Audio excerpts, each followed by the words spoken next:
მოგესალმებით მეგობრებო, კეთილი იყოს თქვენი მობრძანება ძირძველი თბილისელების თამამშიანცების მიერ აშენებულ სახლში. ამ საგვარეულოს ლიდერი გახლდათ გაბრიელ თამამშიანცი, თამამშევი. იგი გახლდათ სომეხი მეცენატი, პირველი გილდიის ვაჭარი, კომერციული მრჩეველი, სტანისლავის ორდენის კავალერი, სტავროპოლის და თბილისის საპატიო მოქალაქე. და რაც მთავარია, მისი სახსრებით აშენდა თბილისში პირველი ოპერა, რომელიც თავისუფლების მოედნის შუაგულში მდებარეობდა. მან სიცოცხლეშივე თავისი ბიბლიოთეკა საჩუქრად გადასცა ჩვენს ქალაქს და ეს საჩუქარი გახდა წინაპირობა და საფუძველი საჯარო ბიბლიოთეკის ფონდების გამდიდრებისთვის და საერთოდ დაფუძნებისთვის.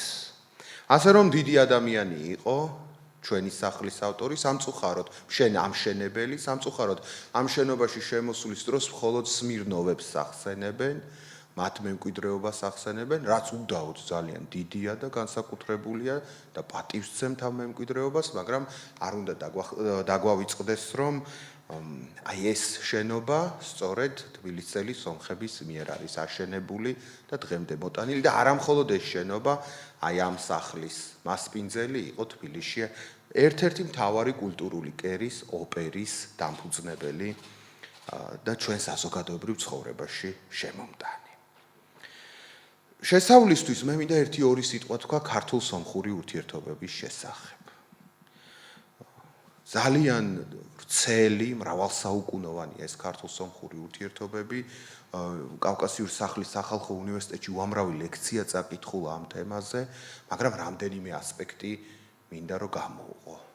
ჯერ ერთი, ჩვენ ერთდროულად ქართველები და სომხები ერთდროულად გამოვედით ისტორიულ ასპარეზზე. როგორც ხალხი ერთ ეპოქაში ჩამოვყალიბდით და ეს ძალიან ძველი ეპოქა იყო. ერთ ეპოქაში ვაცხადებთ ქრისტიანობას სახელმწიფო რელიგიად. საუკუნეების განმავლობაში ერთი დინასტია მართავს მთელს კავკასიას, სომხეთსაც და საქართველოსაც. და რაც მთავარია, ყველა ეპოქაში ქართველი და სომეხი ხალხი, რომელი სახელმწიფოს შემადგენლობაშიც არ უნდა ყოფილიყავით, ერთი და იმავე ეგზისტენციალური საფრთხის წინაშე ვიდექით. და ქართულ-სომხური ურთიერთობების განხილვა შეუძლებელია იმის აღნიშვნის გარეშე, რომ სომხური წყაროების, სომხური წიგნაბრობის გარეშე წარმოუდგენელია საქართველოს ისტორიის, ლიტერატურის, კულტურის, შუა საუკუნეების შესწავლა და გაანალიზება. ისევე როგორც პირიქით, ქართული წყაროები ძალიან ბევრს ამბობენ, თქვათ, სომეხი ხალხის თავგადასავალზე. დღევანდელი ღონისძიების წინ აუცილებლად უნდა გაუსვათ ხაზი კიდევ ერთ გარემოებასაც, ჩვენს არაჩვეულებრივ ქალაქს თბილისს, რომელიც ქართული და სომხური კულტურის და ზოგადად კავკასიური კულტურის ნამდვილი დედაქალაქია და ნამდვილი ცენტრია. შორეულ წარსულში რო არ წავიდეთ, ამას წინათ დავწერე კიდეც, რომ სამი ადამიანი გავიხსენე, სამი მე-20 საუკუნის ძალიან დიდი სომეხი, რომელიც ჩვენს ქალაქთან არის დაკავშირებული.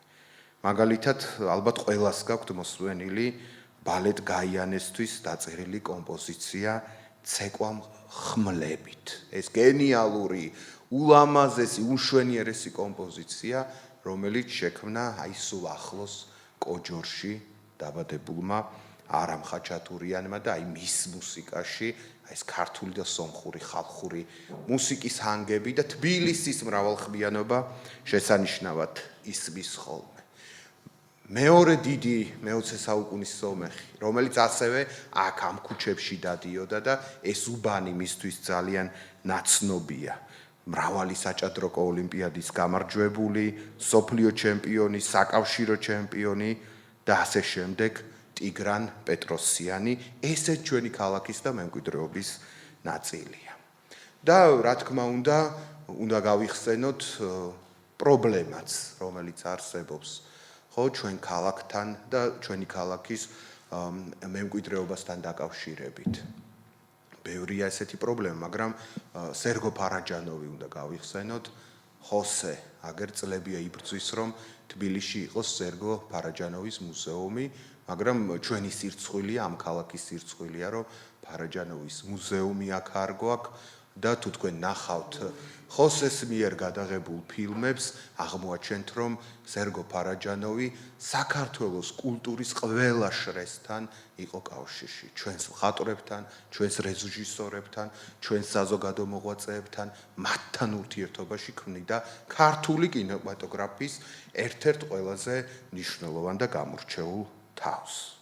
მოკლედ, ქართულ-სომხური ურთიერთობები და თბილისი, როგორც მრავალეროვანი კულტურის მქონე ქალაქი, მრავალ საუკუნეს იცვლის, მაგრამ მეგობრებო, თვალი არ უნდა დავხუჭოთ სინამდვილეზე, სამწუხაროდ საქართველოს არის ასევე აი ამ გამოწვევის წინაშე, რომ საყოველთაოდ გავრცელებული არის არმენოფობია. ჩვენ ვხედავთ ხოლმე, თქვათ, სრულიად ზედაპირულ ბრალდებებს კულტურის მითვისებასთან დაკავშირებით, შეიძლება მაწონზე დაწყებული დისკუსია გადაიზარდოს ძალიან ხანგრძლივ და დაუსრულებელ საზოგადოებრივ დისპუტებად.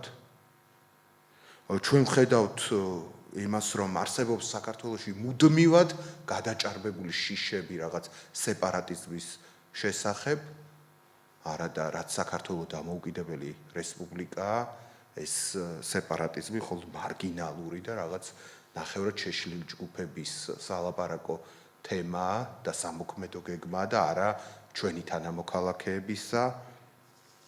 ხშირად იხსენებენ მე-19 საუკუნეს და ეს რაღაც კლასობრივ უპირატესობას და სიმდიდრეს, რომელიც ნამდვილად ჰქონდა სომხურ პლუტოკრატიას თბილისში, მაგრამ სომხები მხოლოდ აი ამ დიდართა ფენისგან არ შედგებოდნენ და მხარდახარ იბრძოდა უამრავი სომეხი დიდ სოციალურ მოძრაობებში, რომელიც თბილისის გულში იწყებოდა და აღარ ვამბობ არაფერს აი ამ არმენოფობიის ყველაზე საშინელ გამოხატულებაზე, რომელსაც მეცნიერები უწოდებენ ეგრეთ წოდებულ საიდუმლო სომხობის თეორიას. წინასაარჩევნო კამპანიების დროს, პოლიტიკური დაპირისპირების დროს უცებ გამოჩნდებიან ძალიან დაბალი დონის იაფასიანი პოლიტიკური დინების წარმომადგენლები, რომლებიც ამა თუ იმ პოლიტიკოსის წარმოშობაზე იწყობენ საუბარს და თითქოს პატივსცემენ სომეხებს და შემდეგ ამ სომხის იარლიხს იყენებენ ხოლმე ოპონენტის გასაშავებლად. აი ამაზე დიდი უკულტურობის წარმოდგენა მგონი ძნელად არის შესაძლებელი. და ეს არმენოფობია ჩემი აზრით ვლინდება კიდევ ზოგიერთ სერიოზულ მოვლენაში. მაგალითად, რამდენიმე წლის წინ თქვენ იცით რა ტრაგედია დატრიალდა სამხრეთ კავკასიის ერთ რეგიონში, ყარაბაღში. ჩვენ არ ვეხებით ტერიტორიული თლიანობის საკითხს, პატივსცემთ საერთაშორისო აღიარებულ საზღვრებს. უბრალოდ რამდენიმე წლის წინ ჩვენ ვნახეთ, რომ 100,000-ზე მეტი სომეხი ლამის ერთ დღეში ერთი რეგიონიდან გამოაძევეს, სადაც მათი მშობლები, ბაბუები, იმათი ბაბუები ცხოვრობდნენ ამ რეგიონიდან გამოაძევეს და გადაასახლეს სხვაგან. მე კიდევ ერთხელ ვიმეორებ, რომ დიახ, საქართველოს როგორც სახელმწიფო მუდმივად უნდა იზრუნოს ნეიტრალური პოზიციის დაკავებაზე და უნდა იყოს შუამავალი თავის მეზობლებს შორის. უბრალოდ ამდენი ადამიანი რო ტოვებს სახლს და რჩება უსახლკაროდ, უნდა არსებობდეს ემპათია, მხარდაჭერა, სოლიდარობა. და ეს სოლიდარობა საქართველოს სახელმწიფომ არ გამოხატა. რამდენიმე დღის წინ აღნიშნა ტრაგიკული თარიღი თბილისის სომხობამაც გულისხმობ გენოციდის წლისთავს, აქაც არავინ არ ითხოვს საქართველოს მხრიდან გენოციდის აღიარებას ჯერჯერობით და ჩარევას რაღაც სახელმწიფოთა შორის დაპირისპირებებში. უბრალოდ ეს მოვლენა ჩვენს ისტორიოგრაფიაში, ჩვენს მეცნიერებაში, ჩვენს უნივერსიტეტებში საერთოდ არ არის შესწავლილი. ან სერიოზულად არ არის შესწავლილი, თუ რამდენიმე გამონაკლის არ ჩავთვლით.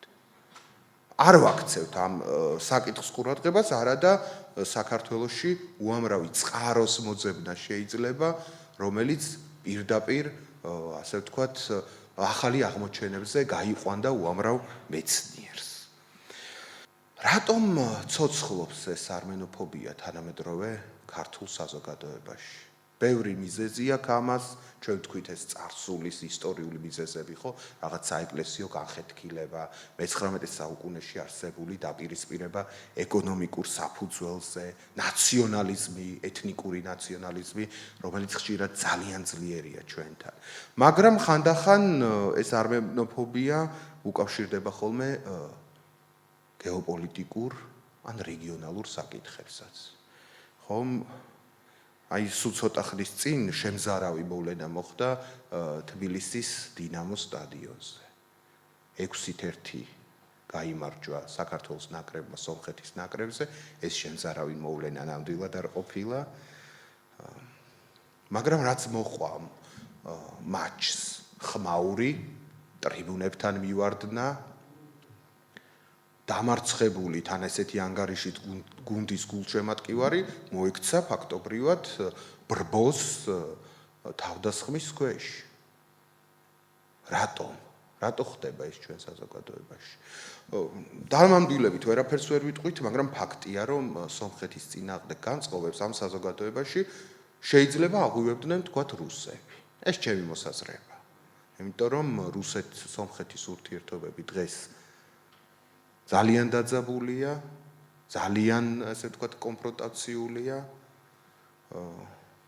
და შეიძლება ზოგიერთ სამხრეთ კავკასიაში, სამხრეთ კავკასიის რომელიღაცა ქალაქში არეულობა, თავდასხმა შედიოდეს აი ამ იმპერიის ინტერესებში. სომხეთის სახელმწიფოზე რო ვთქვათ, დღეს ჩვენს რეგიონში სომხეთის სახელმწიფო რჩება დემოკრატიის ერთ-ერთ უმთავრეს დამცველად, ფაქტობრივად ფორპოსტად იქცა იგი. მართალია ხარვეზიანი დემოკრატიის, პრობლემური დემოკრატიის, მაგრამ მაინც და იქცა ევროკავშირთან და დასავლეთთან ურთიერთობის ერთ-ერთ მთავარ ხიდად.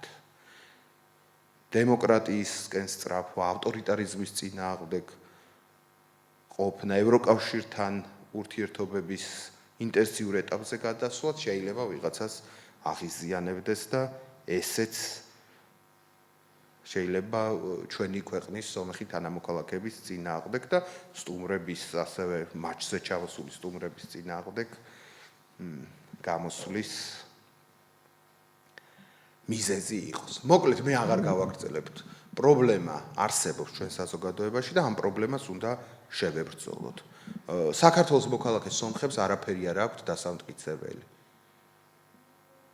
ისინი ერთგულად ემსახურებოდნენ მათი უმრავლესობა ახლა მოღალატე ყველგან არის, ყველა რაიონში და ყველა უბანში.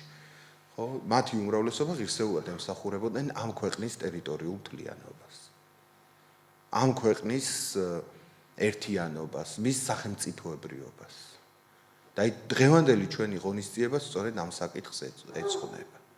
რაც უკვე დაამტკიცეს სომხებმა საქართველოს უახლეს ისტორიაში, ის უნდა წარმოვაჩინოთ დღეს.